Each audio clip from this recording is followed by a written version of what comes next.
नमस्कार दोस्तों।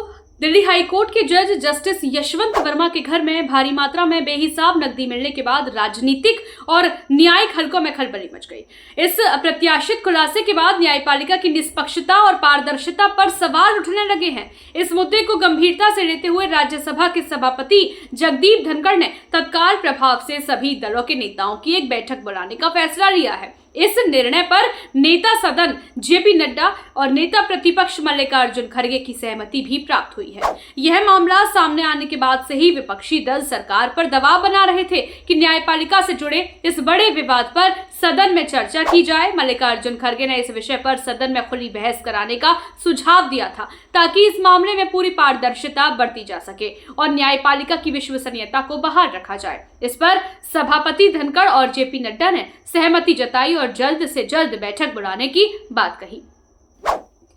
सभापति जगदीप धनखड़ ने कहा कि न्यायपालिका की स्वायत्तता और साख को बनाए रखना सबसे महत्वपूर्ण है। उन्होंने जांच को सही दिशा में बताया और कहा कि जब तक जांच रिपोर्ट नहीं आ जाती तब तक इस मामले पर कोई ठोस निष्कर्ष निकालना उचित नहीं होगा। धनखड़ ने यह भी कहा कि स्वतंत्रता के बाद यह पहला अवसर है जब किसी न्यायिक अधिकारी के खिलाफ लगे इस प्रकार के आरोपों की जांच इतनी पारदर्शिता के साथ की जा रही है।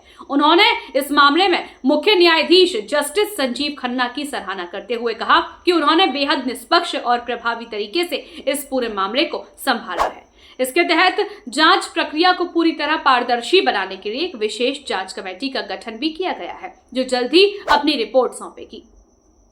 इस मामले में विपक्ष ने सरकार को कटघरे में खड़ा करने की तैयारी कर ली है। कांग्रेस समेत कई अन्य दलों ने आरोप लगाया है कि न्यायपालिका की निष्पक्षता पर संदेह उत्पन्न करने वाले ऐसे मामलों की समय पर जांच और जवाबदेही सुनिश्चित की जानी चाहिए। वहीं सरकार का कहना है कि इस पूरे मामले की गहन जांच की जा रही है और न्यायपालिका के मानकों के अनुसार हर कदम उठाया जाएगा।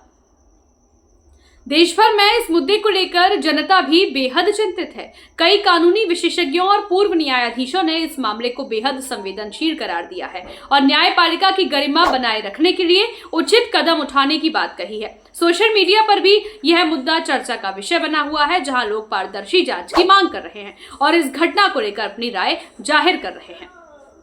अब इस मामले में आगे की कार्यवाही पूरी तरह से जांच रिपोर्ट पर निर्भर करेगी। सभापति धनखड़ ने स्पष्ट किया है कि सदन में चर्चा के लिए पर्याप्त तथ्य उपलब्ध होने के बाद ही कोई ठोस निर्णय लिया जाएगा। इससे पहले सदन में इस मुद्दे को लेकर गर्मागर्मी भी हो सकती है क्योंकि विपक्ष इस मामले को जोर शोर से उठाने की रणनीति बना रहा है। देश भर की निगाहें अब इस मामले की जांच और राज्यसभा में होने वाली बैठक पर टिकी हुई हैं। क्या जस्टिस वर्मा के खिलाफ नए खुलासे होंगे? क्या न्यायपालिका की साख को बनाए रखने के लिए कोई ठोस कदम उठाए जाएंगे? इन सभी सवालों के जवाब आने वाले दिनों में सामने आ सकते हैं। फिलहाल सरकार और न्यायपालिका दोनों ही इस मामले में निष्पक्ष जांच का आश्वासन दे रहे हैं, लेकिन अंतिम निर्णय तभी लिया जाएगा जब रिपोर्ट सामने आ जाएगी।